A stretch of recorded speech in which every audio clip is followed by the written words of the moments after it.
SSC GD के exam के last के 1 महीने बचे हुए हैं और मेरा पूरा सिलेबस अभी तक कंप्लीट नहीं हुआ है, तो कैसे क्या होगा? बहुत सारे भाइयों का ऐसा ही सवाल है कि लास्ट का 1 महीना बचा हुआ है, मेरा सिलेबस अभी तक पूरा कवर नहीं हो पाया, पूरे सब्जेक्ट कवर नहीं हो पाएँगे, math, reasoning, GK, GS, Hindi, तो अब क्या करना चाहिए? भाई 1 महीना बचा हुआ है और लास्ट का ये अंतिम का जो 1 महीना रहता है ना, ये रिवीजन के लिए होता है। जो आपने पिछले 2 से 3 महीने में पढ़ा है इस एग्जाम के लिए, तो उसको यहाँ रिवीजन करना होता है, ना कि सिलेबस कंप्लीट करना है यहाँ से। अगर आप सिलेबस कंप्लीट करने की कोशिश करते भी हो ना, तो कोई बेनिफिट नहीं होने वाला है इसका, क्योंकि आप किसी तरह से ज़्यादा टाइम देकर कर लेते हो सिलेबस कंप्लीट, तो रिवीजन नहीं हो पाएगा, बिना रिवीजन के सब बेकार है। नई चीज़ें सीखने में आप जो पुरानी चीज़ें जो सीखे भी हैं वो भी भूल जाएँगे, तो आपको करना क्या चाहिए?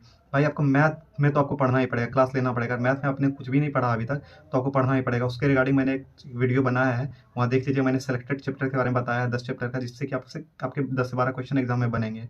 तो वहाँ से आप 10 से 12 चैप्टर जो है उसको देख लीजिएगा, तो आपका मैथ वहाँ से हो जाएगा। मैथ आपको हर हाल में पढ़ना पड़ेगा, सिर्फ प्रैक्टिस सेट से नहीं होगा। बाकी आपका रीज़निंग हो गया, जीके, जीएस हो गया, हिंदी हो गया, इसके लिए क्या करना है? इसके लिए भाई आपको प्रैक्टिस सेट लगाना है, मॉक टेस्ट लगाना है, बस यही काम करना है। एक ऑफलाइन प्रैक्टिस सेट, एक ऑनलाइन मॉक टेस्ट, जो भी प्रीवियस ईयर में क्वेश्चन पूछे गए उसी आधार पे आपको लगाना है। ये लगाते रहिए कंटिन्यू। अभी से आप 2-2 करके लगाते हो, एनालिसिस करते हो ना, तो आपका रीज़निंग, जीके, जीएस और हिंदी, ये 3 सब्जेक्ट की मैं गारंटी लेता हूँ कि आपको पूरा कवर हो जाएगा। आपको पूरा सिलेबस कंप्लीट करने की ज़रूरत नहीं है। आप अच्छा स्कोर कर लोगे इन तीनों सब्जेक्ट में। बाकी भाई मैथ में तो आपको पढ़ना ही पड़ेगा। मैंने बताया एक वीडियो है, वहाँ पे देखिए, मैंने 10 चैप्टर का नाम दिया। अगर वो 10 चैप्टर आप कर लेते हैं, तो आपका मैथ भी, तो आपको इतना तो करना ही पड़ेगा। बाकी जो ये गलती कर रहे हैं, वो प्रैक्टिस सेट या मॉक टेस्ट नहीं लगा रहे, ये सोच के कि उनका सिलेबस कंप्लीट नहीं हुआ है, तो ये सबसे बड़ी भूल कर रहे हैं। आपको प्रैक्टिस सेट और मॉक टेस्ट लगाना है, चाहे आपके कम स्कोर हो या आप कम क्वेश्चन सही कर पाएँ, लेकिन आपको छोड़ना नहीं है। आपको प्रैक्टिस सेट रेगुलर लगाना है, ऑटोमेटिक आपके ज़्यादा होने लगे, स्कोर आपका बढ़ने लगेगा, क्योंकि आप प्रैक्टिस सेट और मॉक टेस्ट से भी बहुत कुछ सीखते हो और आपसे गलतियाँ कम होने लगती है। तो आपको वो लगाना ही नहीं छोड़ना है। अगर आप वो नहीं लगाएँगे, तो आप जो चीज़ें जान भी रहे हैं, जिस क्वेश्चन को जान भी रहे हैं, वो भी आपसे गलत हो जाएगा, वो भी आप भूल जाएँगे।